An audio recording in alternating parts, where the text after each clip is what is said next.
Welcome to the first inaugural episode of Warp Stage 3. I'm your host, Frosthaven, and today on the stage, we've got Borderlands 3. What do we know? John Cena, potentially the new face of Duke Nukem, and Steam in a fairly rough spot. So let's jump on in and talk to our guests today. And with Kicking. me today, we've got Largo and the Hi, utility everybody. man. So, Largo, what have you been up to Present. this week? Besides doing a whole bunch of research for you, specifically you. Wait, that's the wrong way again. That way. You got to learn the Uh, point. You got to. I know. It's awkward still. Uh, doing a whole bunch of research and trying to catch up on all of our streams from Discord. Hashtag Fortiscore. You and I did play some HOTS recently too. Yeah, we did that. We managed to do that. Surprisingly. What about you, the utility man? It feels weird to say. Hey, what's going on, the utility man? The Yeah. is I it won't, the? I won't be one of those people. You don't have to say the. I mean, unless you want to actually make the quotation, you can do that. Do we have Okay. to say the? Do we have to do the air quotes every time we say the? Is that it? Every time, yeah. Not on every word. I just don't- Every word. My Yes, hands when would get. speaking to I'm not- me. Dude, I'm gonna be about as buff as John Cena if I do that for this show. So what have you been up to, utility man? Oh man, I've been having so much trouble with HOTS this week since you mentioned it. Apparently, there's an issue that is crashing people's games just after playing a few. Don't seem to know what it is. I had trouble streaming it twice this week already. Unfortunately, since it's my primary game right now, I'm just been kind of thinking about what to do in case the issue's not resolved quickly. So it's not impacting everyone, right? Like, because I know it didn't impact me, but you and Hidden Spike Trap are both struggling with that. Yeah, it's not impacting everyone. At this point, they think that it has to do with 32-bit Windows systems, which isn't the case since neither of us have that, but that's what they believe. That kind of makes me a little worried because if they think the problem is something that it's not, I don't know when it's going to be fixed. Yeah, because they were telling people just, hey, upgrade to 64-bit Windows 10, and that's what you're on. It's like, Yeah. Make sure you tell people to go buy another expensive copy of Windows instead of saying, hey, we screwed up. yeah, and they're just going to be more mad when they buy that, and it still doesn't work. I know. But I want to let both of you know, both of you. Both. I can point to both of you guys. I'm upset. But I'm right here. I'm not over there. I'm upset with both of you. You should know that. Just before we even get started, let's go ahead and have some bad blood with the panel. Awesome. You Let's get I've guys, it already been bleeding, though. you guys got me playing Blizzard games again, and I don't know how to feel about that. Because what was it? Kuro's got me playing Overwatch, and I'm having some fun with Brigitte, or whatever you Brigitte. pronounce it. Brigitte about Is it Brigitte? I don't know. I just call it Bridget or Bubba It's Bees. like a version of French bread, a Brigitte. So I've done like almost 40 games with her, and I have an 80% win rate with her at the moment. So, How does it feel to have a better or more playtime with her than I do? Still. well, not that good considering when I logged into HOTS, I noticed you out leveled me. That stim pack, You get man. for sleeping. You got what, like a 70-year stim pack or some bull? Close. I don't know what you're talking about. Oh my god. So Yeah, I'm sitting here clinging to my one-day stem packs that I get in the loot box, and he's over there with a year stem pack. But you don't even get to play anymore because things crashing your games. this is true. This is Well, true. this is why I'm not buying a stem pack. Okay. I'm still clinging to the loot box ones. Okay, but I do want to point out for the audience at home, when we were playing in our team game, and you crashed as Stitches, the AI earned you a spot on the board at the end of the game. Well, that was because I'd already done most of the work. He was just finishing out the game. You were gone for more than half the game. No, you see, it's like when Michael Jordan gets you up 70 points and then has to be benched. He still won you the game. Well, to be fair, also, the reason you were on the board was the most damage soak. It's like the Of AI course. just kind of goes in 1v4, 1v5. You might also want to point out that y'all lost that game, but that wasn't my fault. But even if we lost it, the Alright, fact you so- disconnected and Stitches still ended up on the board, that was a victory to me. That was a victory. Yes. So Ryan wins by doing absolutely nothing. That seems like a series we should make. you need a green hat with the letter L on it, I believe, for that to work. I would so buy one of those. We'll have to see about getting you one. So let's talk about Warp Stage 3. What the hell is this? What are we even doing here? I thought we were making news happen. Making news happen? So Yeah, making it happen. So we're like the firefighters who set a building on fire and then go out and change clothes into the firefighter outfit and come back like, I'm saving you. I saved you. Like we burn the building down and then go in and save people to be the hero. Yeah, it's like you did this. No, I did this. There are many governments around the world that we could easily get roles in if that's our manifesto. So Warp Stage 3, we talk about gaming, technology, and culture news. And of course, as you can see out past Largo and the utility man, we've got This our side now. topics for the day. Yeah, right over there. Largo, can you just caress it? Yeah. Let it, yeah, just Let me get closer. Hold on. yep. I'm still not used to that. Yeah.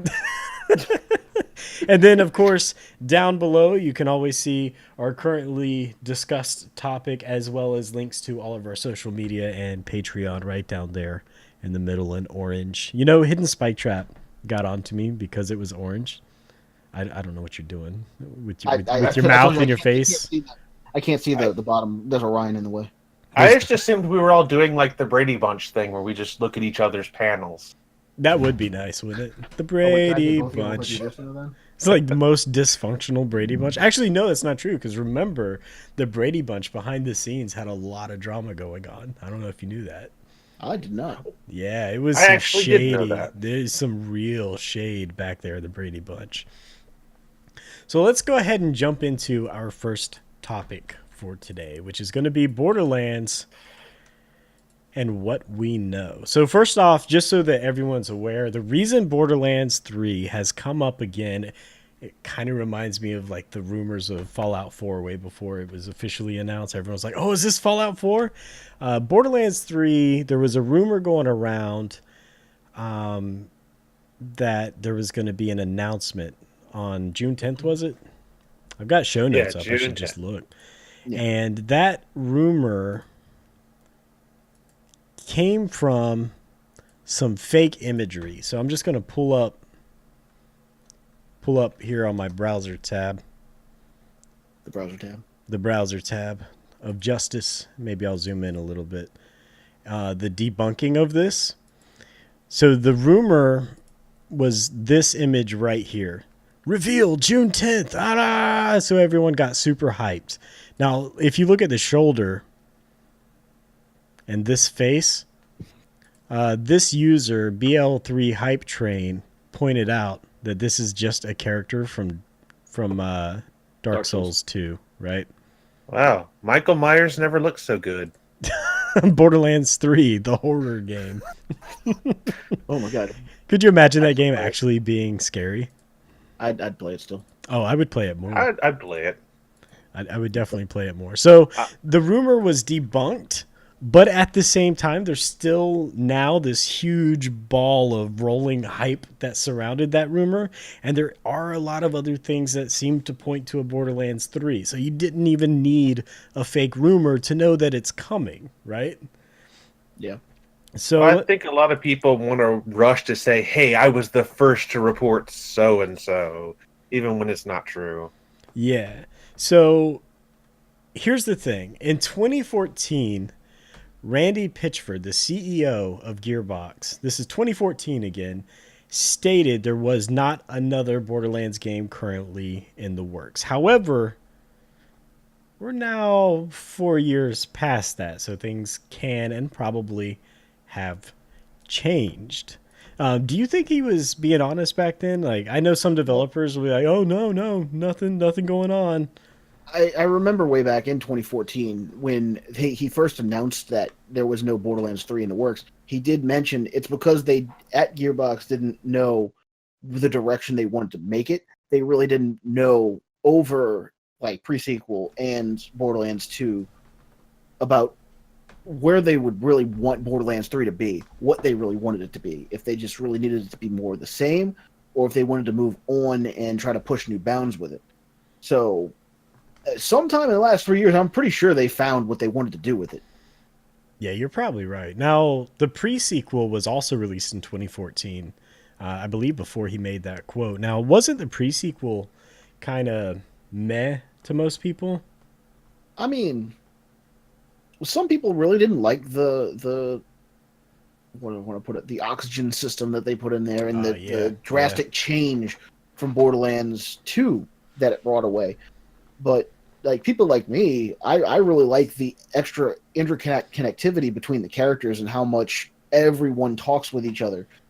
And that really fleshes out like what every character really is outside of just the small little tidbits that you get every once in a while, like when you use your power or you're doing like you hit a real point in the game per se. See, I think you hit a strong point because you mentioned about them not really sure what direction they wanted to go for the next game.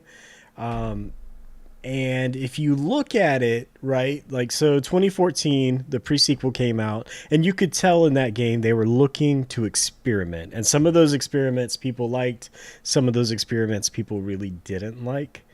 So I can buy into that. Now, the release cycle of Borderlands games has typically been between 2 and 3 years. Let's see, 2009 is when we got the original Borderlands. Then 2012 we got Borderlands 2. It was 3 years. And then 2 years later, after that, we got the pre-sequel, which is pretty standard for their formula. So I wonder just how much they're going to be changing in Borderlands 3. One of the things they are going to be changing is some of the art style. Not necessarily changing the art style, but they're changing the way it's implemented. Did you see that GDC tech demo that goes over it? No, I didn't actually see the tech demo, but I saw some early screenshots. Or is that what we're talking about right now? Yeah, those screenshots are actually from a tech demo. Let me just pull it up, and I'll just skip through some of it so you can see. Because Borderlands 3, it's almost, or Borderlands in general, almost has like that cell shaded appearance, like that. Yep. And so I'll just have that playing while we talk about it for a second. What they've done is they've kind of captured that cell shading technique. And a lot of the shading was done by artists, right? Like on the textures or on a light map. And they've captured that technique, and we're working on implementing a system so that it could all be algorithmically done by the renderer. So you don't need an artist to go in and make it artistic. This is all just done by the renderer now. So it's a huge change there. I wonder how that impacts their art team. Like, I wonder if it makes their job easier or if it's going to remove some of the soul of the game. I'd like to think it just make their job easier for the most part, but I mean, it still has, just looking at the spinning ball, it still has that Borderlands feel. Yeah. But it just, the part of me that's a little concerned, and Utility Man, you could probably chime in on this as well. If you remember way back when all the games were going from 2D sprites to 3D, and 3D was like the newest thing on the market. I do. And it was a technological jump forward, but it was a huge step backwards when it came to game identity and soul. Like, take Marvel vs. Capcom 2, and those sprites, there was so much, you could tell there was so much love put into the art style for Marvel vs. Capcom 2. There really was. It felt like to me when everyone decides to make the jump from 2D to 3D, it's like, okay, let's take everything we've done prior and just throw it away. Because you have to relearn this new process, a new way of doing things. And it was going to look blocky and pixelated and oftentimes bad because it was still new in its infancy. And for people like me who liked what we had, it's kind of difficult to make that transition. I'm always one of those, why fix it if it's not broken people? And I don't hate 3D. I certainly don't. But I'll take beautifully drawn sprites over 3D, especially for a fighting game any day. Yeah, and that's sort of how I feel as well. Now, the tech demo, it does show a lot of promise to me. Like, I mean, look at that. That looks amazing. It looks Borderland. It looks new age. It looks great. I It would enjoy does. that. But It does. here's the problem I have with the tech demo. The tech demo is essentially a vertical slice of the best they've got to show us. As players, we are really good at seeing behind the curtain and seeing patterns. So there's a real risk in my mind if they don't allow the artists to have a substantial impact. There's a real risk in my mind of things becoming kind of samey. Like once you see a certain cell shaded, like what if every single place you go to looks like this little corner room in the way that it's lit up and colored? You know what I mean? I feel like there's a real risk there of losing the soul. I think what's good, that's going to really be turned into is it's going to be dependent on the level designers, not necessarily just the art team, because a good level designer will make sure that nothing is like in the corner of the room will look the same all the time everywhere. They won't put the same things everywhere at the same time. Even if you have the same feel in a bunch of rooms, even a change of a color palette in the I don't want to say procedural generation, will change enough so that you don't feel the same. I mean, look in Borderlands 2, and in the beginning of the game, there were a mess load of porta potties sitting everywhere, which you could open up for guns and loot and free stuff. This is true. And even though they were scattered all over the place, and they were all literally just the same model constantly, and they all said the same thing everywhere, it still didn't feel like you were getting bored of them for the most part. You're just like, oh, that's just another do cut. But those are, I mean, I feel like there is a difference too, though. I mean, when you have interactable bits, like, health pickups or porta potties, Interactable bits. Interactable bits like health pickups and porta potties. I feel like there's room for them to be samey because of clarity. You want them to stick out for new players or existing players even, but the environments that surround them. So like you take a level and you remove all the pickups and you compare that level to all the other levels. Do you think it'll still have that same flair? Another good example, if you look at something like World of Warcraft, I love their art style, don't get me wrong.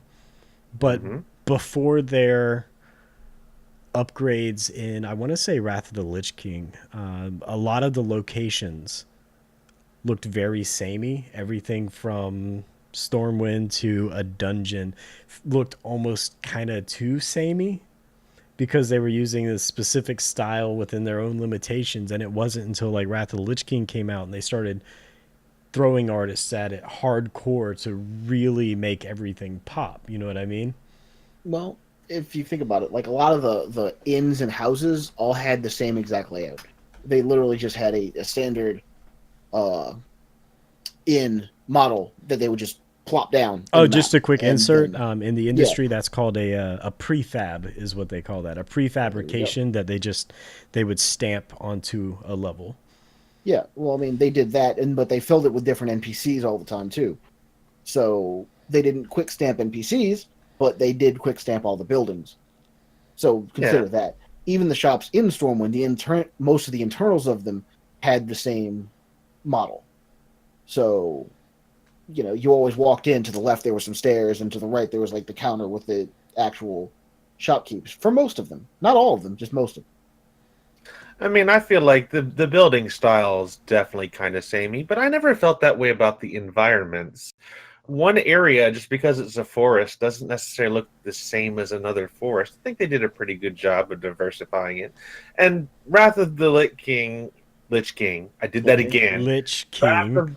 I know, Wrath of the Lich King, it definitely has the most diversity out of the three by that point. But what do you got to compare it to? You have the original here, and then you have Outlands, which is supposed to look kind of samey. That's the way it's supposed to be. That's true. I think the real challenge is going to be in finding the right place to balance that. I mean, Borderlands in particular is well known for its art style, probably more than many other FPS games, because where most FPS games are like, hey, let's make this look as realistic as possible. You can see the dirt in their pores. So most FPS games are doing that as like their primary graphics approach. And then you have Borderlands, which is very comic booky style with the cell shading and all that. And I think it's really awesome because obviously, you know, with me being a software engineer, being able to emulate that in the tech, in the rendering is really good. I just hope that they don't put too much stock in that and they allow their artists to still have free reign over direction in making things pop out and adding their own artistic soul to it. I think they'll probably be okay, honestly, but there's still a risk in my mind, if that makes any sense. Yeah, no, there's always that concern. Oh, go ahead. No, you first. There's always that concern as things get easier and people are needed for their job less and less, and everything gets more automated, it's going to be all the same. I mean, that kind of thing pops up everywhere, but it's definitely prevalent in video games as well. When I was living in Australia, there's actually a term for that. And any of you guys not here stateside would probably laugh at me for bringing it up because it's so normal, but they call it a redundancy. When your position is no longer needed because either another person or a device does your job better now. Yep. They call it a redundancy, and then you lose your position for that. And Largo, you were going to say something, I think? I was just going to say, like, even if I'm going to say the artists at the moment or the procedural generation gets lazy, then artists, it's going to be, it really is still just going to be on the actual level designers and the soundtrack engineers that are really going to make everything else pop and make every part of every level feel different.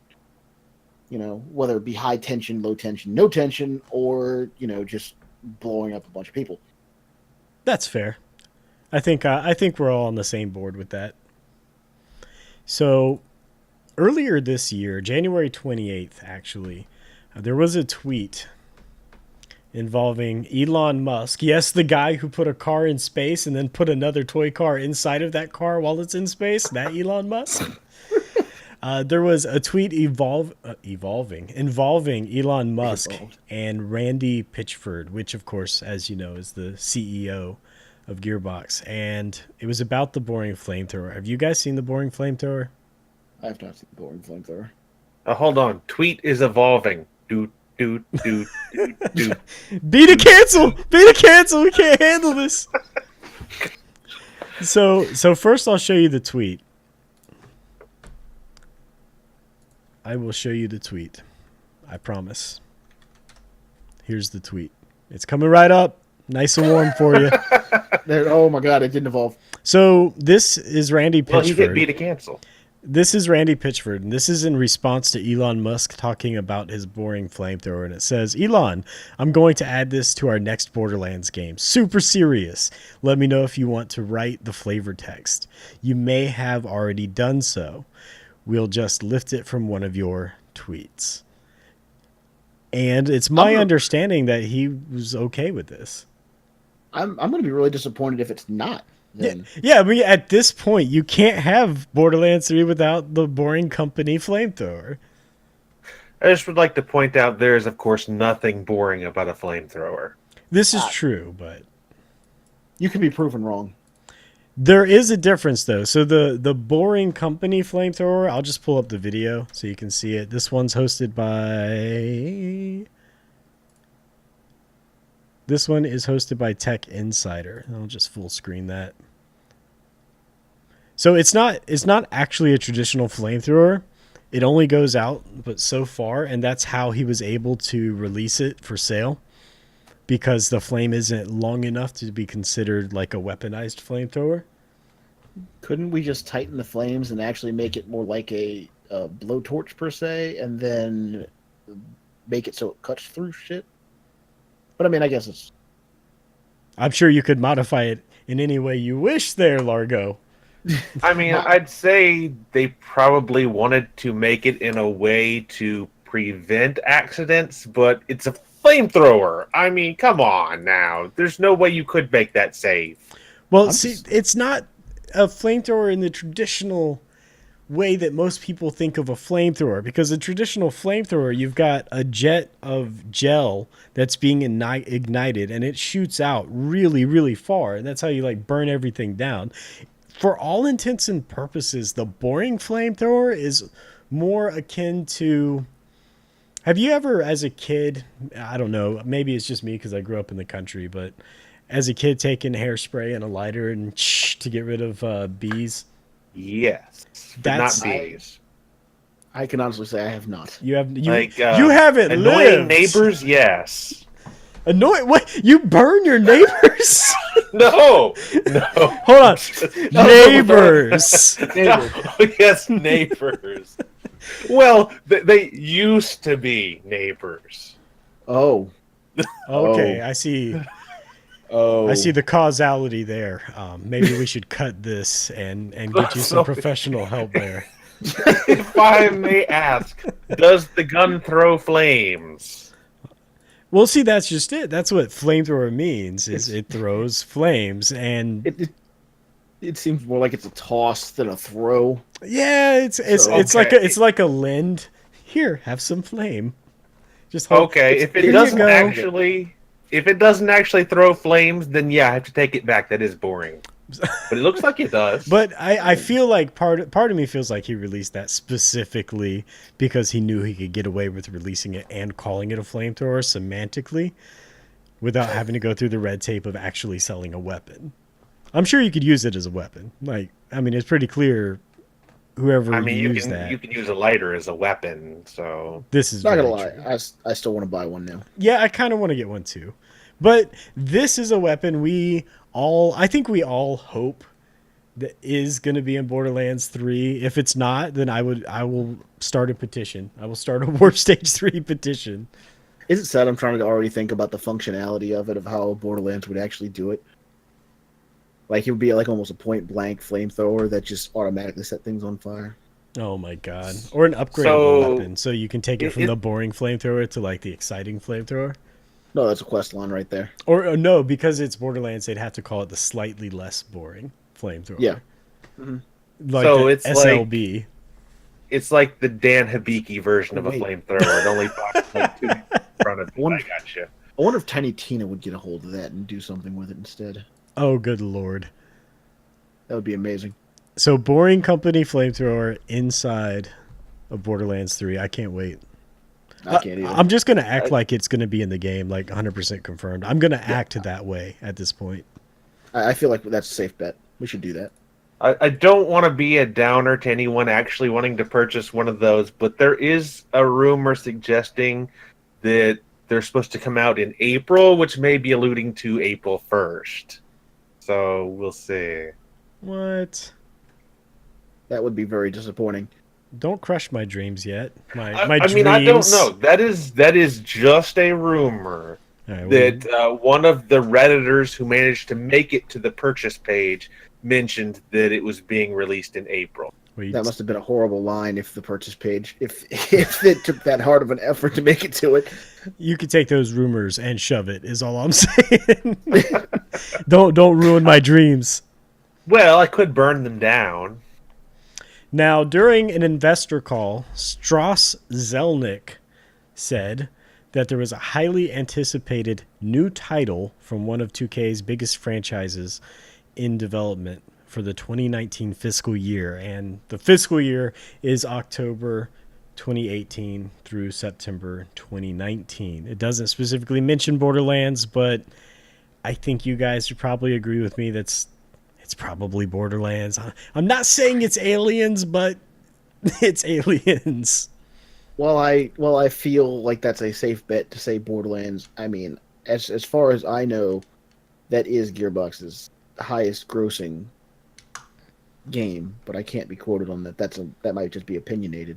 No, I think it's true. Don't they also have Red Dead Redemption? They do That's 2K. now. What's Yeah, that? that was 2K, I think. I think they have it now. Yeah, because if I'm not mistaken, they announced a delay for a sequel to that, and in its place said that they're working on something else that 90% of their staff is on, and everyone's like, it's probably Borderlands. Borderlands. I don't know. The way they worded it, it certainly makes you seem like that, and I feel like if it turns out not being that, there's going to be a huge backlash from it. Oh God, Because yeah. they know what they're doing. They know what they're doing. They know what everyone's going to think when they say that. I do think if it is Borderlands, it's good that they do it now instead of wait, because what you don't want to do is end up in a Half-Life 3 situation where you know if you made Half-Life 3 it would not live up to the hype. Yeah. Like there's just no way you can release at this point in my mind there's no way you can release a Half-Life 3 successfully without disappointing a lot of people who have their hype like up in the stratosphere. Like No Man's Sky level hype. Well, all things considered, too, like if you think about Half-Life 3, the last time they worked on the series was really Half-Life 2. Yeah. In like real effort, I'm saying. And so if they did release Half-Life 3, gaming has changed far too much for them to really have a foot in the door with how they want to design that and make that entirely. Yeah. I am interested to see what ways that they choose to experiment with the pre-sequel experimentation going forward. They definitely have an eye of like putting their hand in new things as an ideological like work culture there. So I'm very interested in seeing the kind of things that they do add. Hopefully we get some more news on it soon. But I do want to talk about probably the one most disappointing fact about Borderlands. And that's David Edding, the voice actor for Claptrap. Oh yeah. Yeah. Utility Man, what happened to David Edding? Well, again, I don't know that there's anything official, but from the way that it looks, he may have gotten fired. It seems like there was some problems behind the scenes where they just couldn't work together anymore. I think it's one of those situations, because I've been in a situation kind of like that before as well, where it's like there's definitely a case of, okay, we can't work together anymore, and it's just nothing but rumor or speculation. Was it being fired? Was it walking away? And you'll just, honestly, I don't think you'll ever really know the truth. That sounds like no, I don't think they want to put out the truth because that was going to make one side look bad. Like, Largo, have you ever run into people with these companies and it's like, oh man, what happened to such and such? They went on to do other things. Like that's just like the copy-paste response.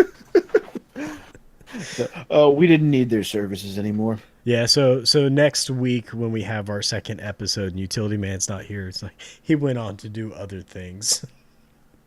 I think that's still pending his performance today, isn't it? Oh, we're making him cry again. That's the second time today. I can't pat it enough. Pat it? I don't know.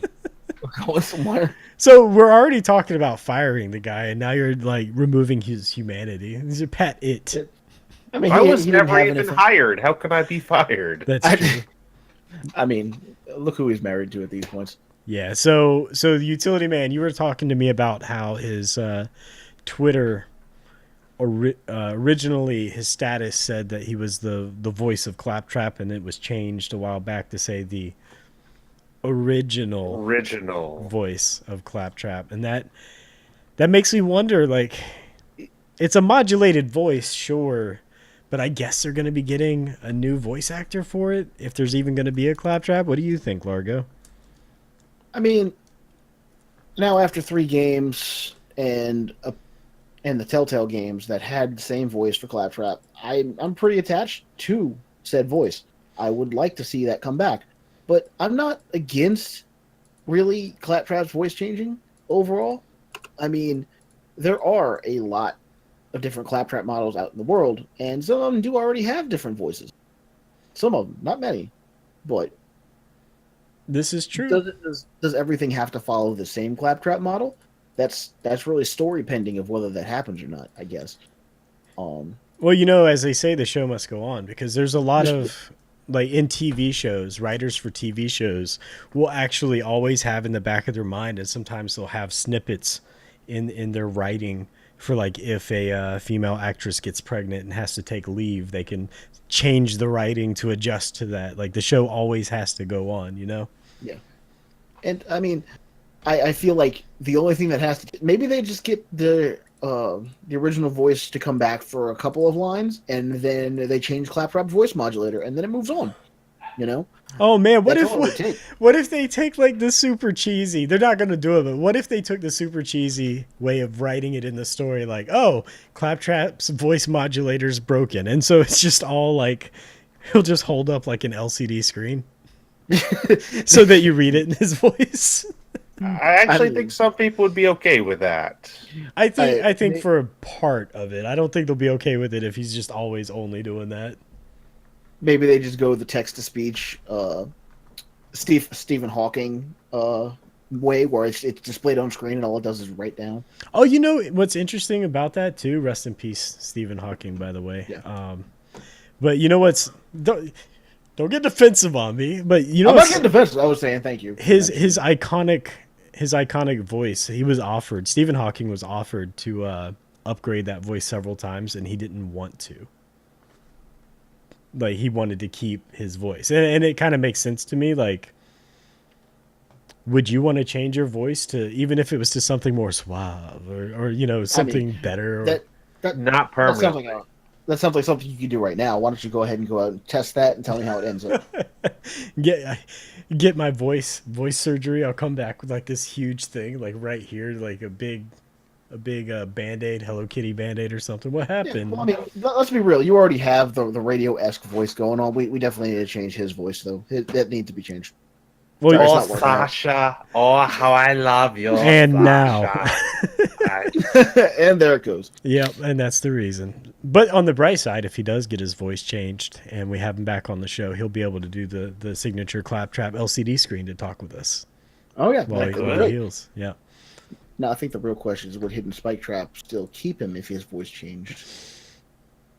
Only if he can scream in pain the same way. Oh, no, we're not changing his voice to Kuro, sorry.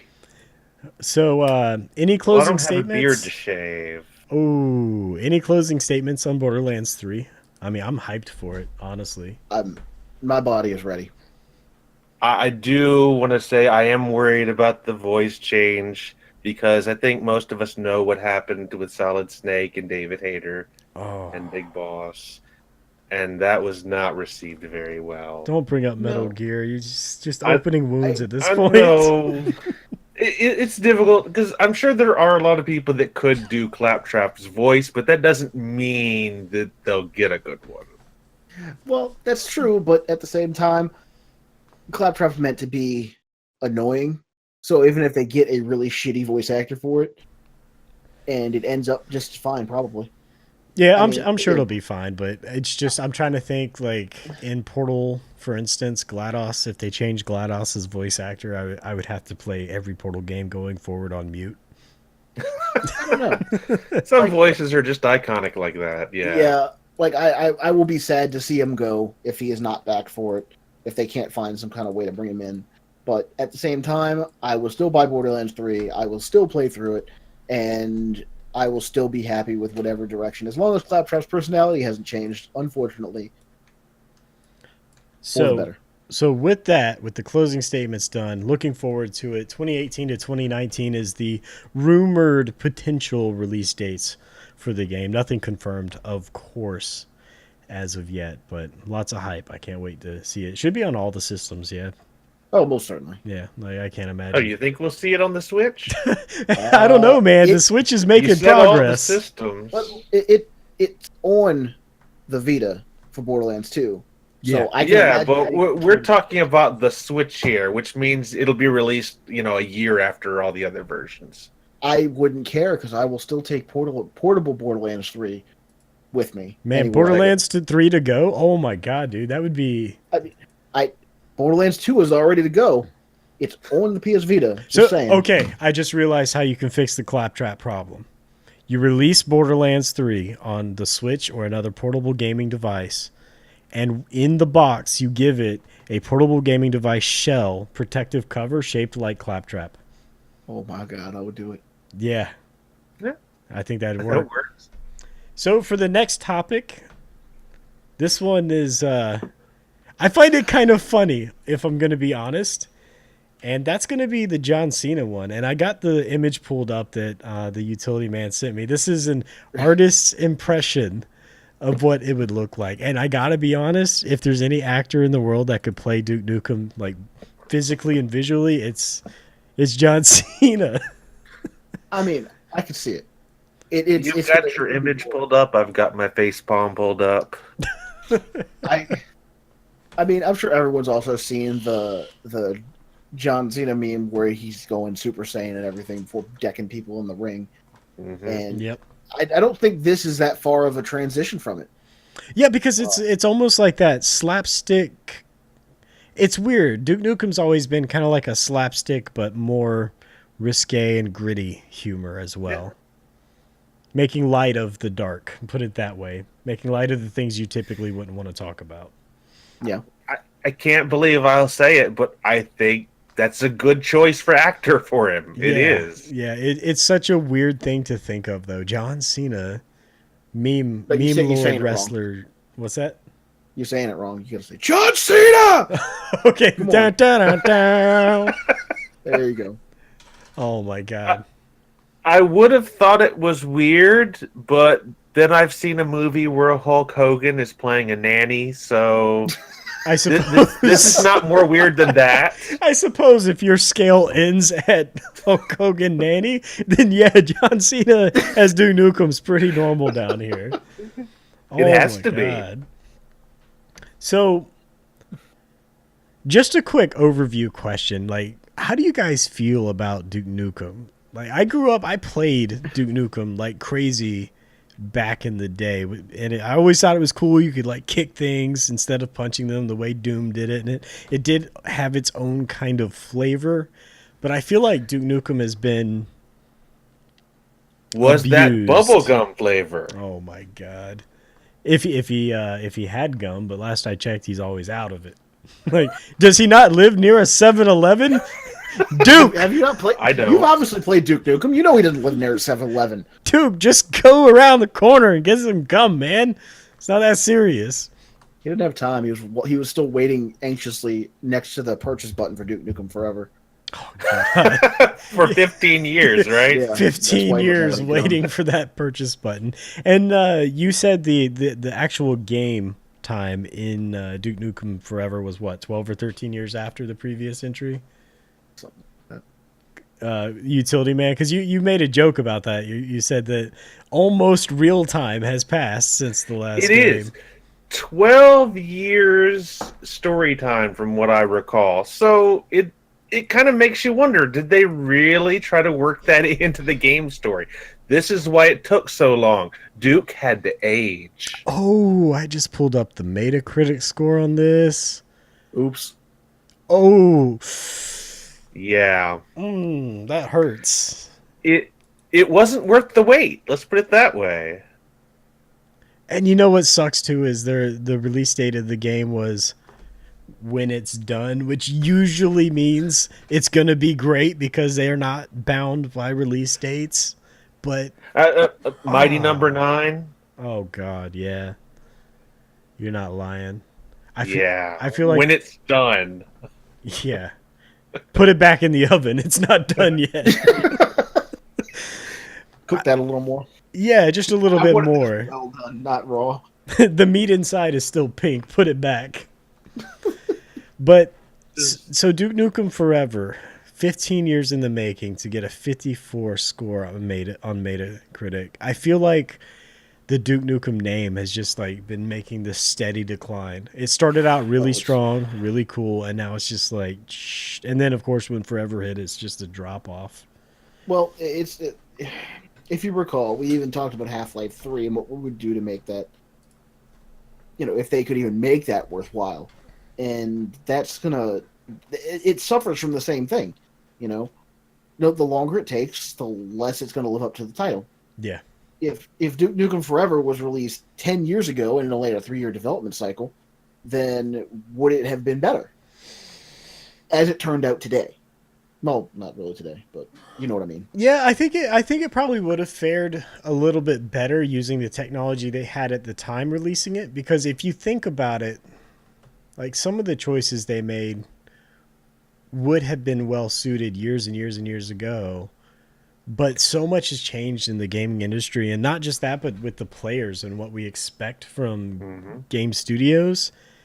And there's just no way they could take all that on board in a 15-year development cycle. That's like 15 years in a box outside of what's going on around you. You know what I mean? Yeah. Well, at A the lot same of time, times too, your fan base moves on. I think that maybe the Doom-esque way of playing the game, like end of level, go look for key cards, kill everything in the way, and then reach the end of the level, might not really be working anymore. But at the same time, I mean, Doom just smashed it when it yeah, came well, out. The new one. Oh, I just got an That's alert true. sound. That's awesome. I guess I still have my stream alerts on from somewhere. Yeah, I just heard a bring, ding, ding. Whoever you are out there, thank you for that.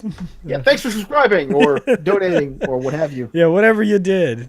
Yeah, I don't even see it. That's weird. Anyways, where were we at before we were interrupted? Yeah. I think we were still waiting for Duke Nukem Forever. Oh yeah, that ain't gonna. Well, the happen. timeline is forever, so when's the end of forever now? We should have known. We had it coming. Do you think a movie would be able to save and turn around the Duke Nukem IP though? I'm really skeptical. Maybe.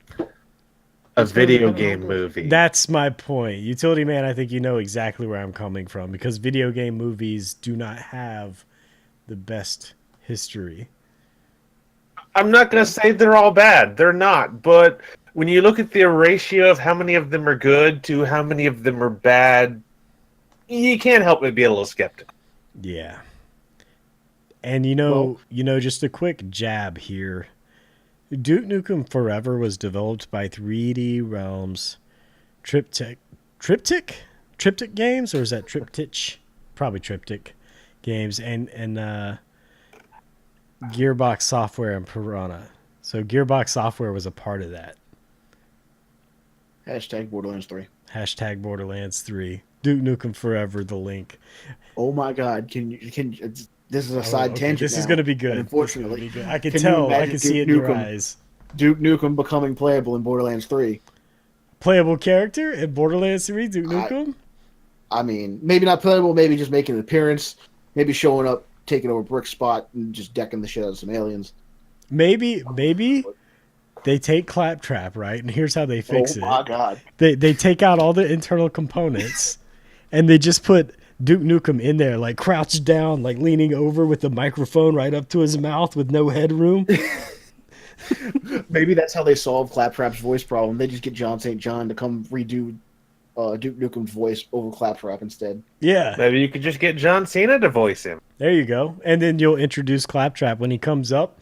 It'll be like, dun, dun, dun, dun, with like the Claptrap modulation put on top of it.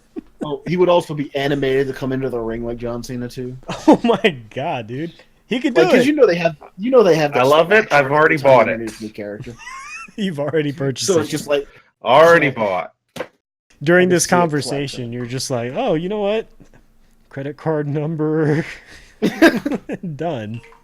Oh, no. I already ran over to GameStop, bought a gamer card, came back. Oh, so what we're watching here is just like a pre-recorded video of you, kind of like in the movie Speed. Well, I knew I wouldn't be saying anything for the last 2 minutes because it was Largo's turn. Oh, right. See, it makes sense. Yeah. Yeah, I even made sure that my pre-recording would get the pointing wrong. Yeah. Well, I mean, you were just meant to point up instead of, so how did you get, I don't. Still have no idea. So that's going to be going on at like episode 42. So you're already going to be taking a failing IP, which is Duke Nukem. Rest in peace. I miss the classics, man. Classic Duke Nukem was my stuff. But you're already taking a failing IP. You're putting it into a medium which hasn't fared that well for games in the movie medium. The only way that you can make that work is by getting really good producers. Now, there are two producers in particular here. That's Andrew Form and Brad Fuller. I went ahead and pulled up their wiki pages just so we could look at some of the stuff they've done. This one here is for Andrew Form. Let's see. Quite a long list. Making of Crimson Tide, Trading Favors, Kissing a Fool, The Shrink is In, Texas Chainsaw Massacre. That's a standout one. I think a lot of people enjoyed that one. Amityville Horror was also a bit of a standout.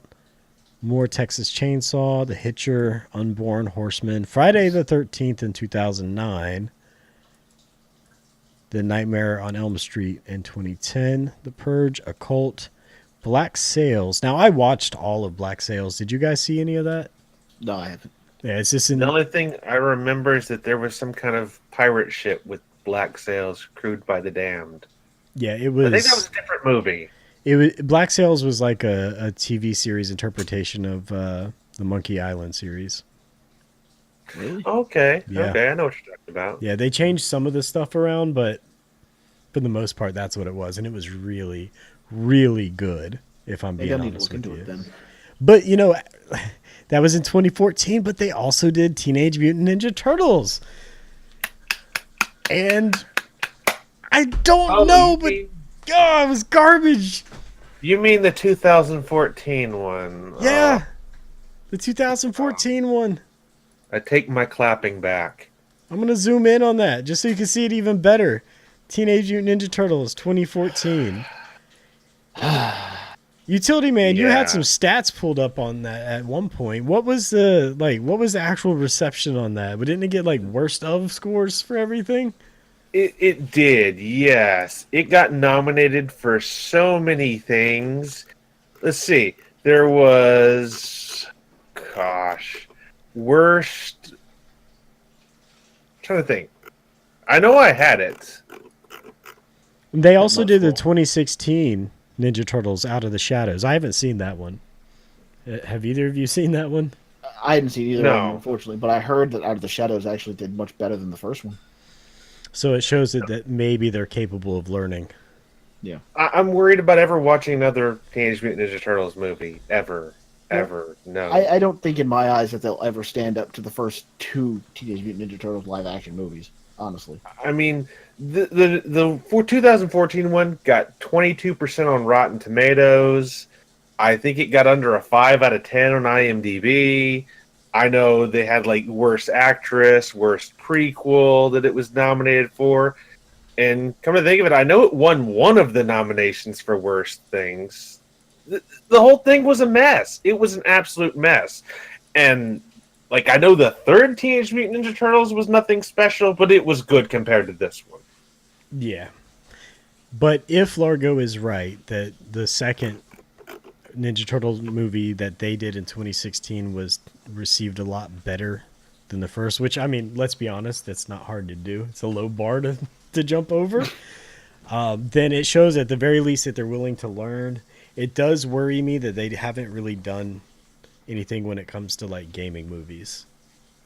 Well, maybe this is their medium that they needed to get into to really, really succeed. You know, maybe they'll prove you wrong, and this Duke Nukem movie will be the first gaming movie that really, really breaks the medium.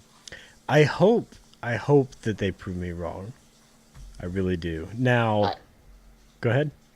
I really would like to see it actually succeed, considering how bad reputation Duke Nukem has these days. And not as the character, I mean just as the games. I wonder if that's not why maybe they were allowed to touch it. Like after the Ninja Turtles thing, like the Duke Nukem IP was so far down, someone was like, well, you couldn't do much worse. Just take it, damn it.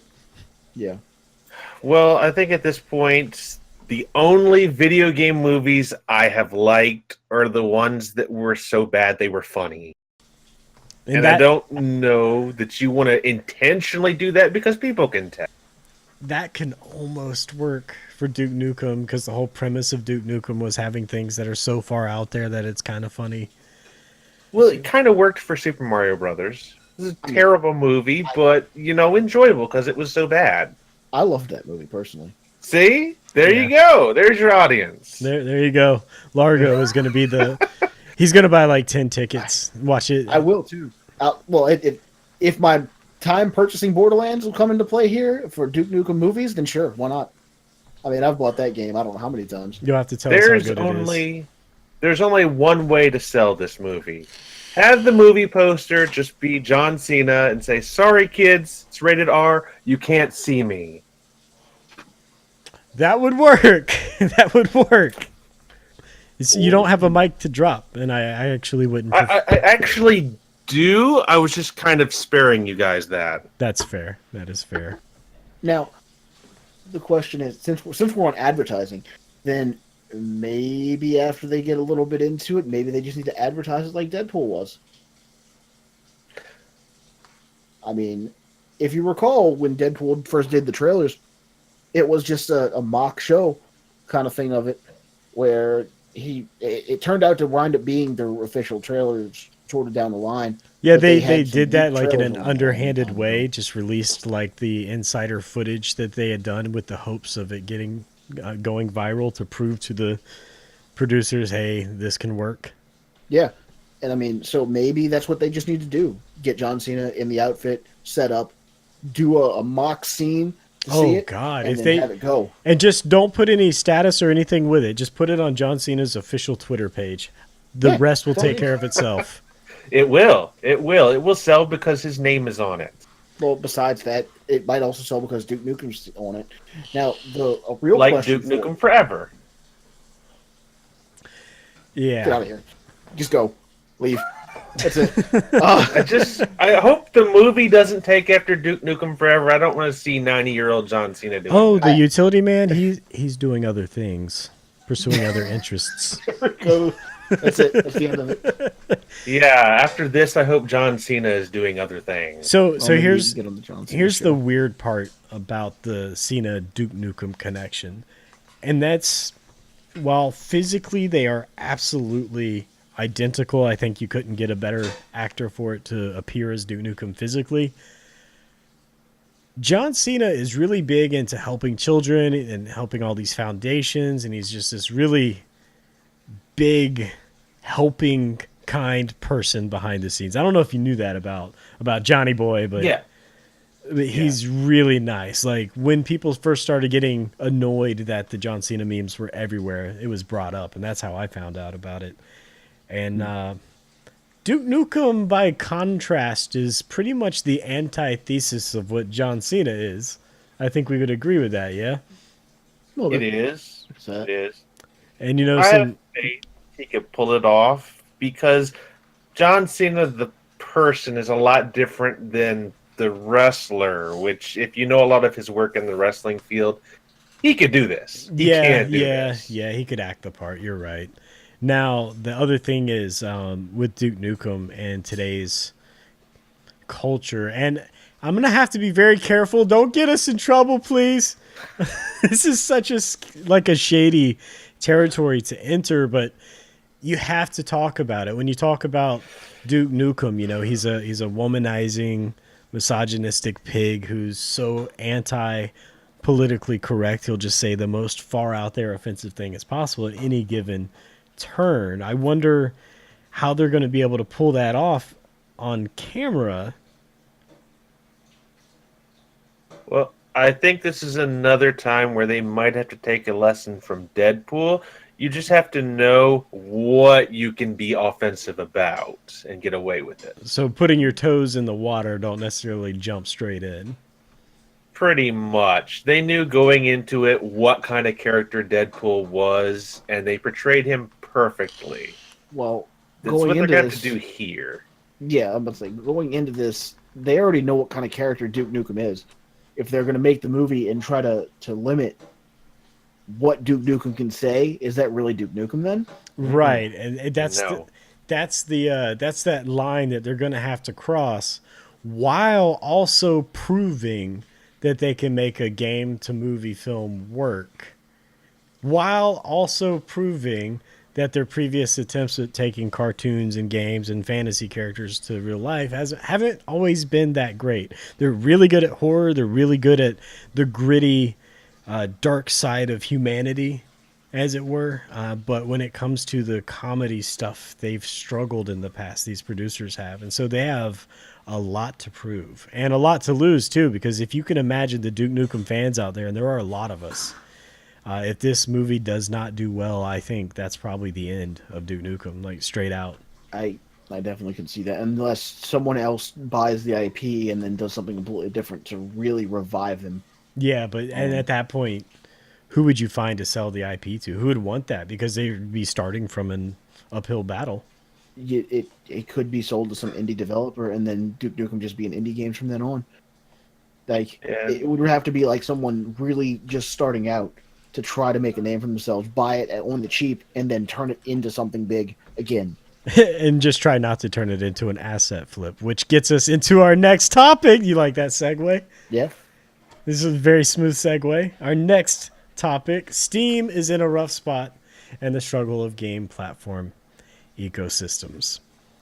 So for this, we're starting it out with a quote here. So I'm just going to pull up this real quick for you guys. Drum roll, please. All right. So Mike Ross, indie developer of Descenders, had this to say.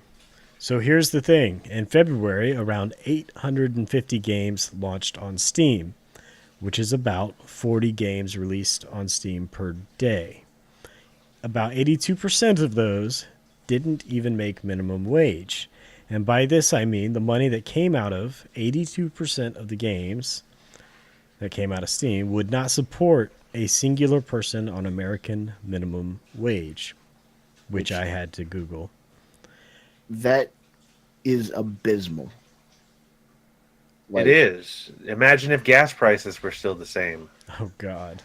Think about how American regular citizens right now aren't even making $15 an hour for minimum wage, and they're trying to live off of that as is. But you've also made this game that you've tried to then make something for yourself at least, or the company something for themselves, and that didn't even pull in. I'm just spitballing now for like $10 an hour. Yeah, think about that. That's absolutely crazy. So I'm gonna go ahead and pull up just so we get some perspective on who Mike Ross is as a developer, as an indie developer. I'm gonna pull up just the video feed here from Steam of his game Descenders, so that we get an idea of his quality and where he's coming from. So that should be playing up here now. No sound though. I don't want copyright strikes. Yeah, of course. So it looks like a trick bicycle game. I think one of you two were mentioning to me in pre-show about, like, was it you, the utility man, talking about it? No, Largo. I think he's trying to poke I thought me. he was saying me. So Largo, you were the one mentioning then about it being kind of like a spiritual successor to the Tony Hawk style game. Well, right. It's trying to use some of the formula for Tony Hawk, where you go around to actually do tricks down the hill to support your. I'm gonna probably say this wrong. I'm gonna call it a bike gang at the moment, even though it's not. Right. You're a sports team per se, and you're trying to bring fame to you, yourself, and everyone else around you. So you have a couple of options as you play, where you could either try to speed run down the hill to get just to the finish line to complete the thing, or you can take the route that it randomly generates you on each map to try to get the most points, which generates you more style, per se. And it's got an interesting way of holding everything, and I really do appreciate how it's all randomly generated on the spot instead of pre-done levels, because that allows much more replayability. But for an indie title, I think it's doing great for the moment. Yeah, I mean, you being impressed by it, you're not the only one. According to the reviews, it's still listed as very positive, and I think something like a 4 or 5 out of 5 star average. So when Mike Ross says something, there's some credibility behind that, because we see what kind of things he works on and what he puts out there. Mm-hmm. He also had a previous presentation, and I guess probably the best way to do this is just pull it up. So I'll just pull up that presentation for you guys. time to be realistic about PC sales figures. And this is more, I guess this is more focusing on just like PC, not necessarily Steam, but PC in general.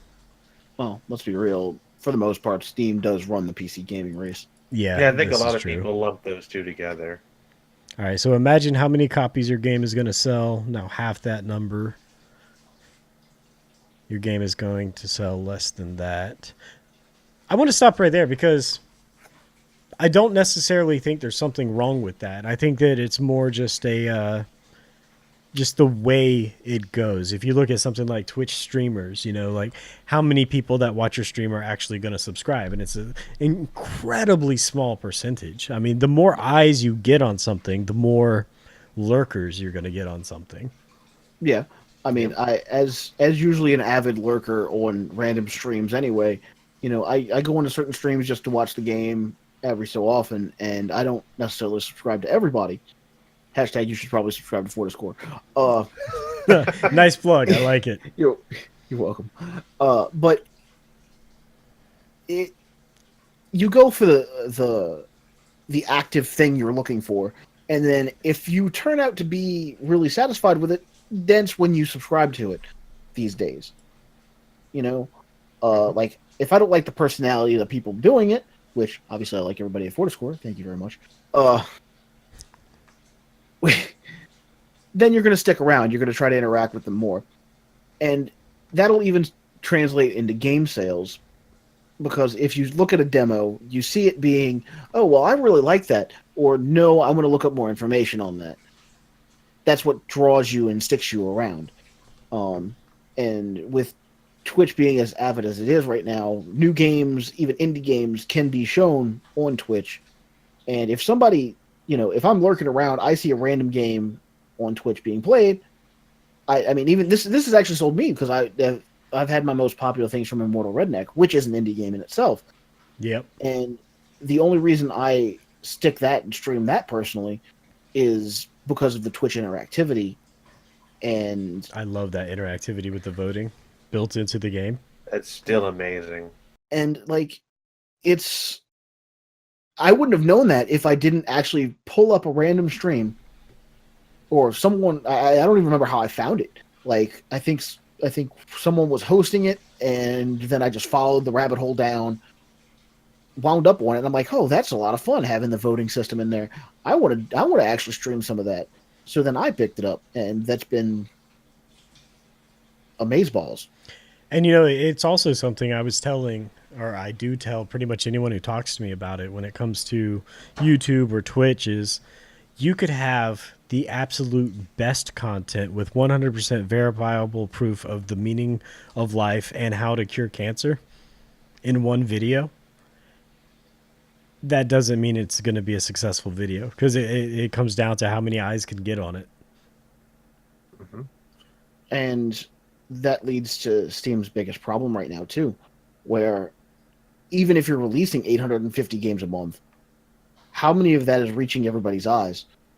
I mean, even if you pull up Steam's store page from default right now, what you have 3, 6, 9, like 12 suggested from featured and recommended. You know, let me go ahead and keeps pull that going, up, actually. actually. Let's see. That's just... Yeah, I think if you keep scrolling down, it'll keep showing you more. Yeah, I mean, but you have to actually physically go look for that. If you just click... But how many people actually go to store saying, oh, well, I want to pick up that new game that I just heard about, just type in the search bar and go straight to that, you know? Yeah. So, you know, I'm just going to pull it up in a new tab. Wasn't planning on this, but let's pull up the Steam store. All right, so what do we got? Features and recommended, a couple pages there. Special offers, browse Steam. Okay, that's your wish list with a bunch of adult games? Uh-oh.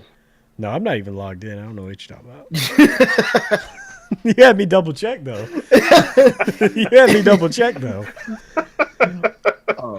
So you got the new and trending down here with the button to click to see more. Top sellers, upcoming. So right off the bat, I think one of my problems is the new and trending. Like, there's just so many games coming out. Like they were saying, 40 a day, and your new and trending list is 1, 2, 3, 4, 5, 6, 7, 8, 9, 10.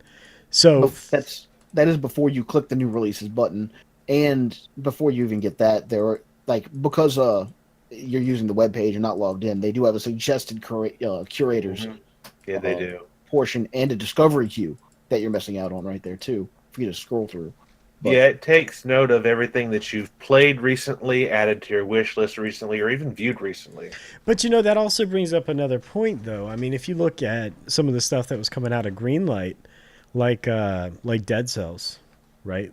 Like I don't know that I would have even, if that was in my recommended list, I don't know that I would have really paid a whole lot of attention to it.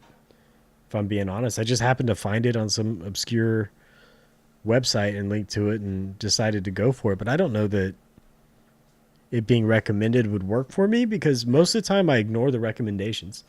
No, I don't blame you. Maybe it's just me. I don't know. Have you guys had luck with the recommended list on Steam? I think I've only gotten anything out of the recommended list 1 or 2 times total out of the entire time I've used Steam. Well, since they did this update. Yeah. I mean, because before they didn't have any of that. But again, most times I go to the store, I just go straight to the search bar and then type in what I need or want, and that's it. Because I already know by the time I get there what I'm looking for. Yeah, it's not too often that it helps me either. Most of the things it ends up recommending that I'd even care about are either already on my wish list or I've already tried them. And very rarely does it show me something I've never heard of before. And I run into the same problem with the way that I use Steam. And I think a lot of people use Steam in that same way is they just know the game they want to get and then open Steam after the fact. They don't go to Steam to really find games. Oh my God, they made a... Not often. You're highlighting over the same thing I'm looking at for golfing over it, since they're trying to play off of the getting over it fad. Oh my God, yeah. Kind of like they had the simulator fad going on for a while where you could just be grass or you could be a mountain or a goat. Yeah, but they're trying to buy into the getting over it giant fad, but they're just changing. I might have to look that up. It's always interesting to see people who are chasing the tailcoats. Well, the only time I ever search Steam is just during the big sales. Yeah, I mean, other than that, never. When the summer sale comes up and when the winter sale comes up, if after I'm done looking for those specific things that I'm trying to dig through, then I'm like, okay, what's on the cheap right now that I may like later, you know? Yep. And then I usually wish list it, still don't buy it, and then save it for later when I do have extra cash. So, one of the problems, I think, see, if they're wanting to change this platform around to make more money than it is now, I feel like it's all about what gets shown and what gets suggested to people and what they allow. More importantly, what they allow on their platform.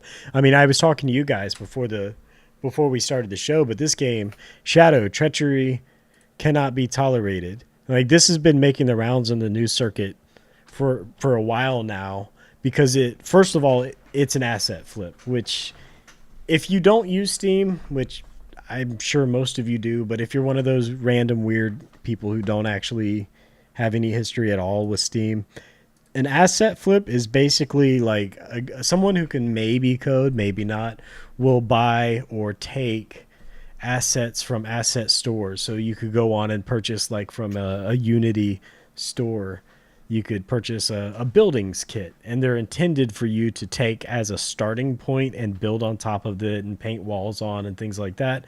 And they'll just throw the prefab kits together and then sell it as a game. Now, since we're on asset sharing stuff, I remember reading a little while ago, like not even a week ago, that since Paragon has done so terribly, that over the course of the next like 6 or so months, maybe a year, all of those assets are going to be free to use coming up soon. Wow.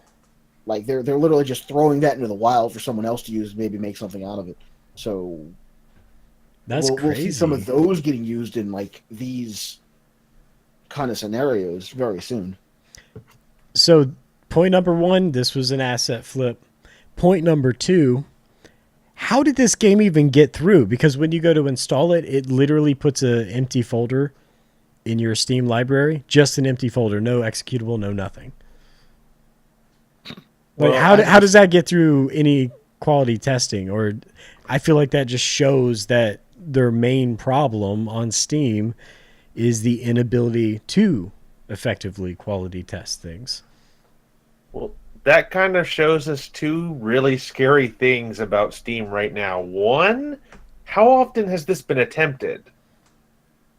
And two, if it can get through and it becomes public, which it has, how Mm-hmm. many more people are going to attempt it?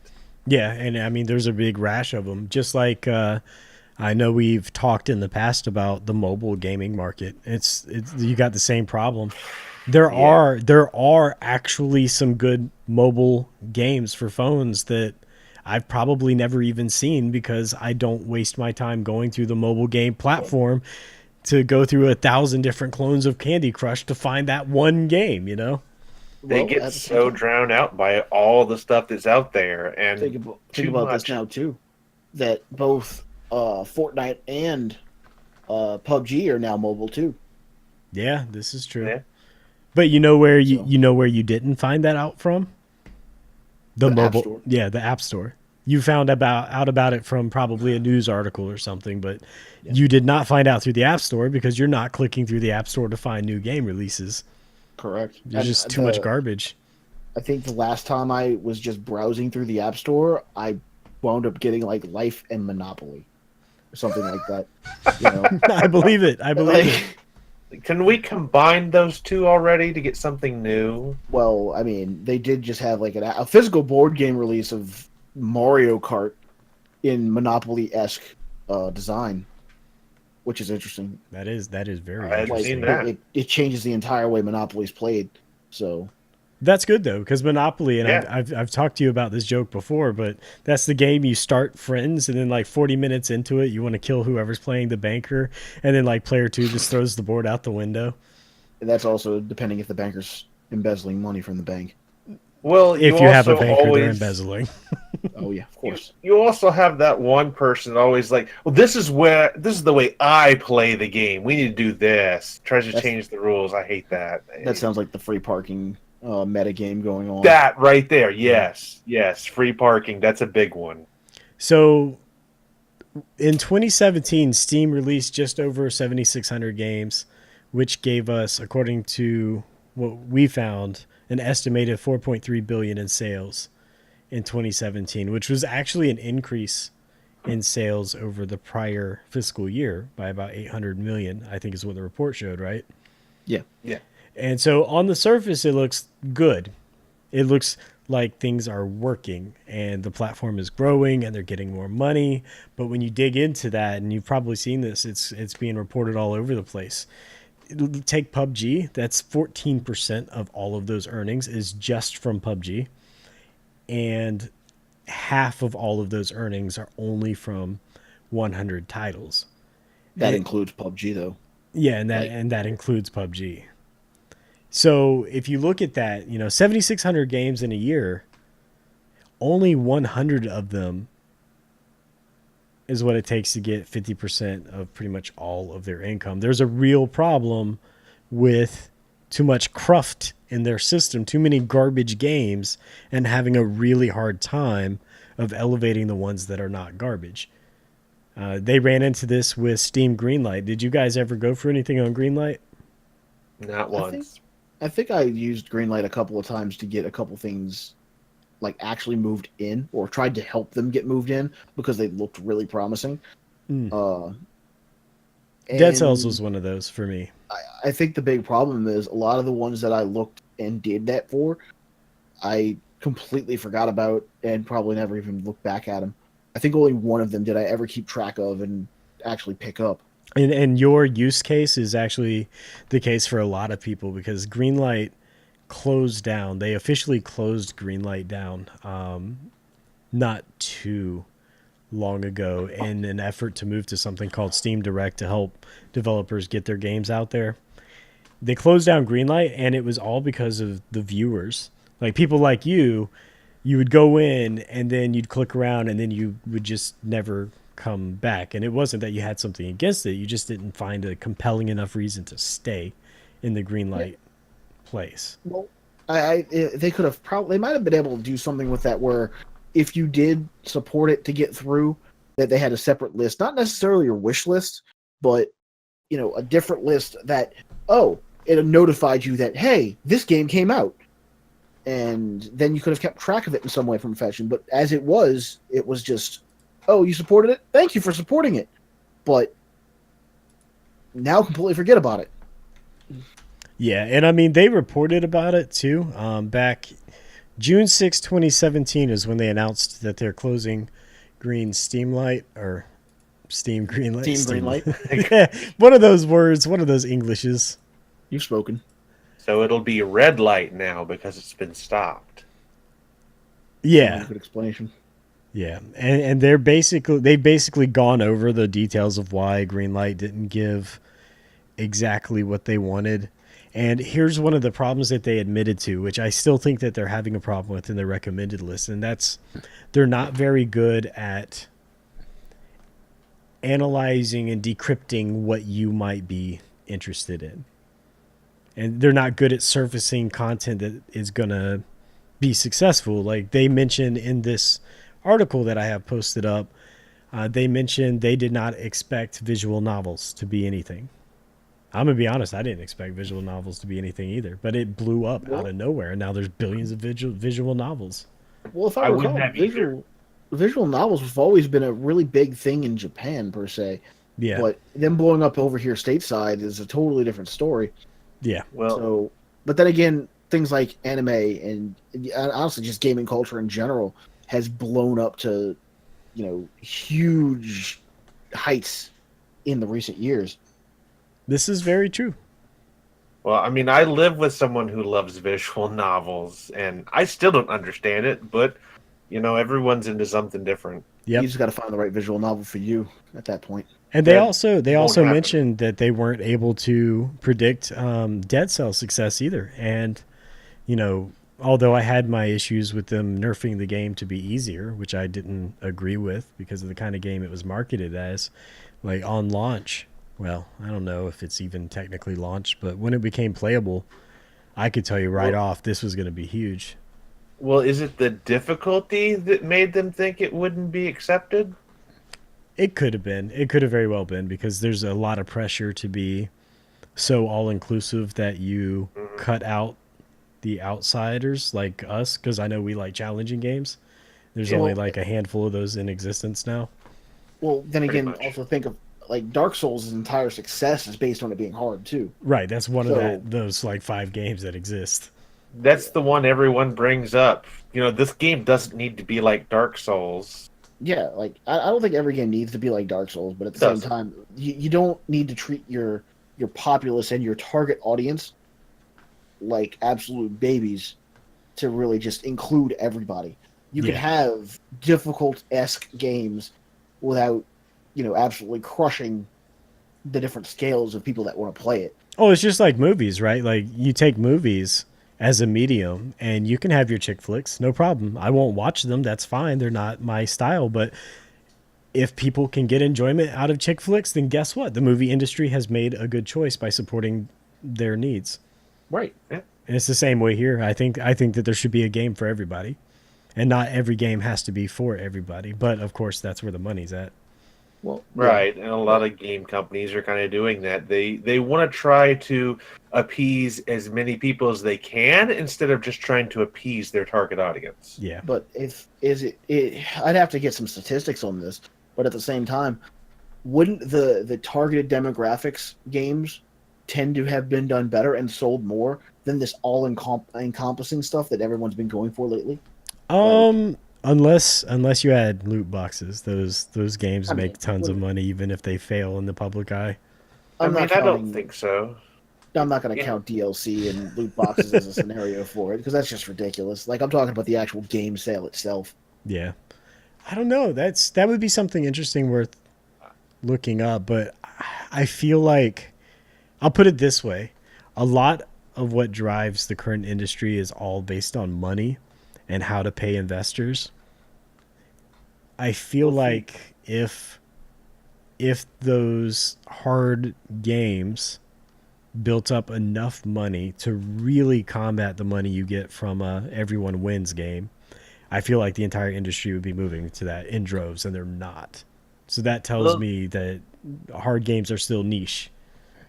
that's why I want to cite again the mobile games. It's not there's no good mobile games. There are, Oh yeah. but so many of the simplistic, made for everyone games is where a lot of the money is made. So it kind of makes sense that when a lot of people start out from the mobile games and then come over to console and PC and handheld gaming, that the gaming industry is going to follow along with it.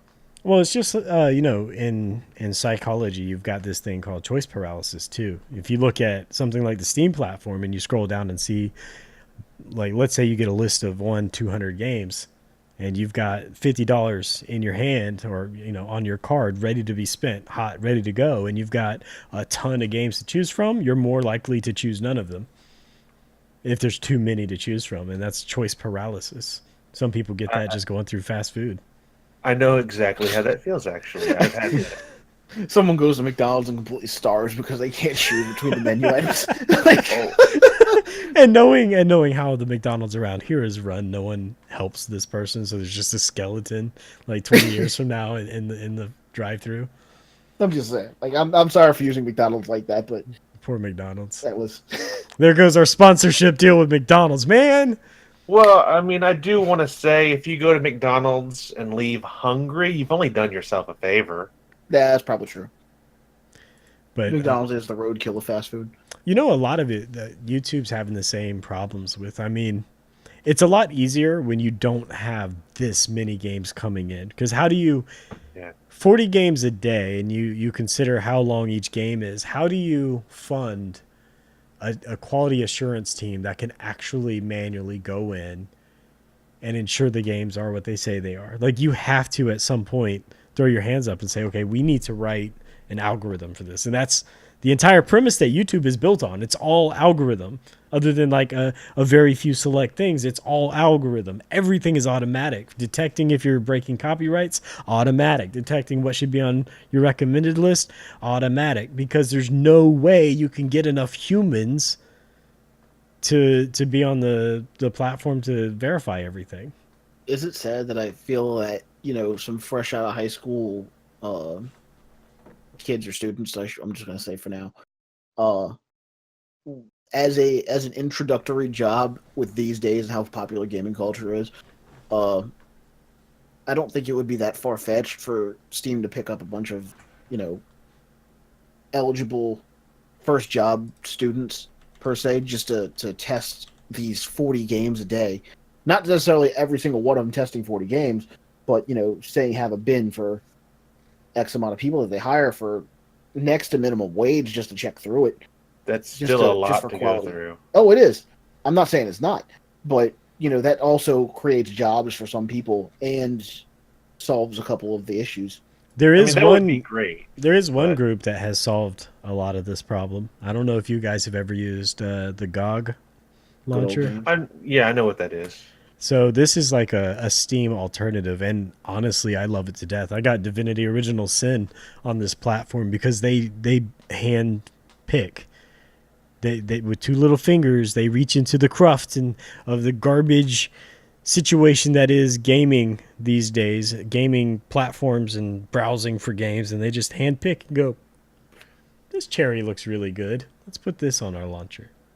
Well, that's kind This of like cherry what I looks was good. saying. Put that on our launcher. So every game that's on GOG, which I've got pulled up now, just so anyone at home can see what it looks like in the video release of this webcast. Every game on here has been put through the ringers. I could tell you right now, I could close my eyes and I could pick a game, and it may not be a genre I like, but if I were to play it, I could tell you, yes, it's a pretty good game. You totally just would pick Divinity Original Sin 2 at this point, though. I'd pick it every single time. I'd pick it like 5 times. I'll just buy 5 copies. It sounds like Borderlands to me. Yep.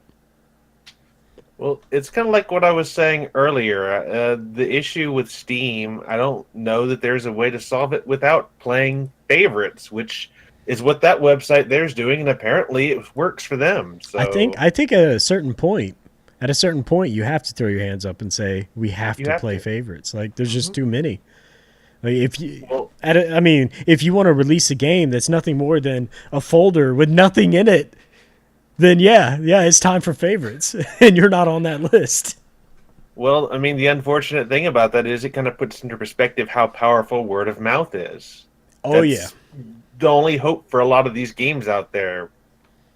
I mean, that's why I think Steam's been banking really hard on the curator system. When you get people like John Bain, the cynical Brit, to go through that entire list for you in his spare time and pick out the ones he likes and reviews those games, that's the kind of thing you need.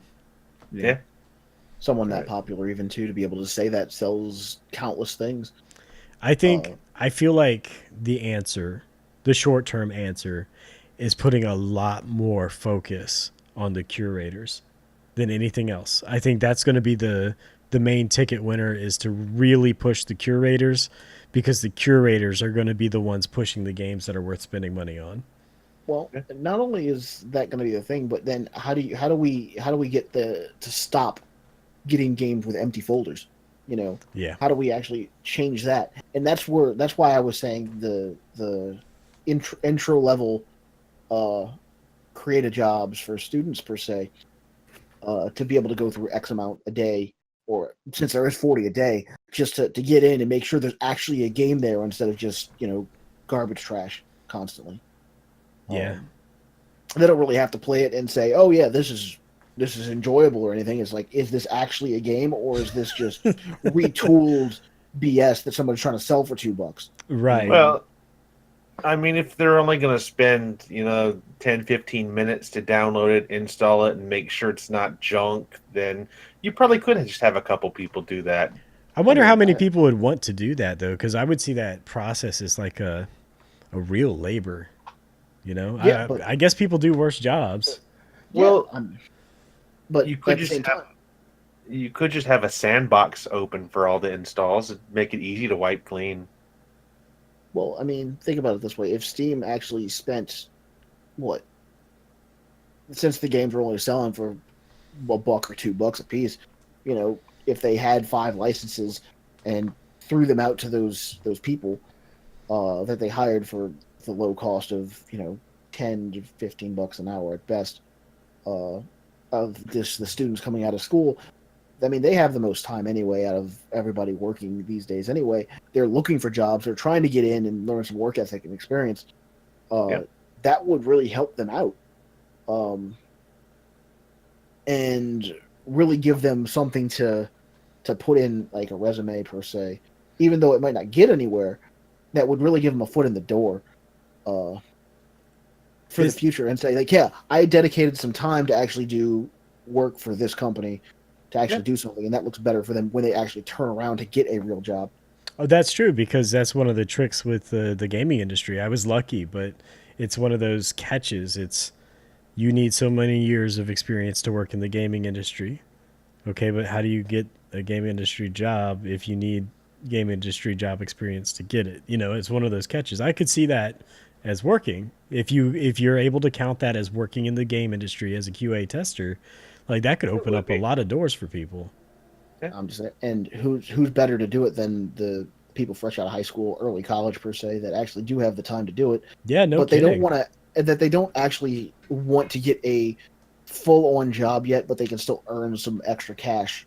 You know, Or people again, just, and this they're is planning their careers too. I mean, there are people now, especially with esports being so big, kids coming out of school, they're planning their careers. I want to work at X gaming company, and they could put this on their docket list. Like, in order to get to that point, I need to spend X amount of time doing the grunt work.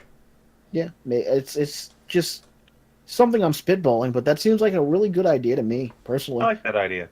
So it sounds to me like all of us agree that even though everything's so large, the amount of games that they're getting per day is so large, having a little bit more hands-on approach. Yeah, You have I to. mean, Yeah. we can't, we've already proven that the the automated systems aren't catching nearly enough, because we did just get a empty folder We got an empty produced ass for folder $2 for two from dollars. Steam. How did that? Like, we still have no idea how that makes it through this automated system. But Well, if did there it was ever a claim to be hand-on, something else, though? I mean, it is treachery. Hold on. There you I'm go. I'm gonna show you guys something. It is treachery. I'm gonna show you guys something. You ready for this? Probably not. Hold on. Did you I'm actually gonna want show you this. I'm gonna show you the trick. Here we go. $2. That's a $2 folder. You see that? Yes. Now watch this. Watch this. I'm rich. I'm rich. I'm rich, guys. I'm duplicating. No. And EA, is that you? Look at that. Look at that. You know this is what that developer was thinking. Like, guys, we just do this. You see how It it prints is money. this? Just printing money, just like that. Man, I'm gonna keep going. I'm a $2 in air. all right. So how many did we earn? I don't even want to count it. This is quickly becoming Action 52 here. Oh my god. So okay, so there we go on Steam. More hands-on approach, more focus on the curators will probably solve that. Even though they're going up in money, it's clear that their strategy is not enough when only a handful of games are giving them their entire basis of income. Well, I mean, think about it. Steam itself is doing fine based on those 100 games. Yeah, based on those. But what happens when we have a lull and we don't have a PUBG to rely on? Well, And Then you the have scary part. GTA 6. That's when you need the curators there to say what the next PUBG is. You've got to have that spotlight. most certainly. Any closing statements on that on Steam? I think we summed it up pretty well. I think that covers everything we wanted to talk about.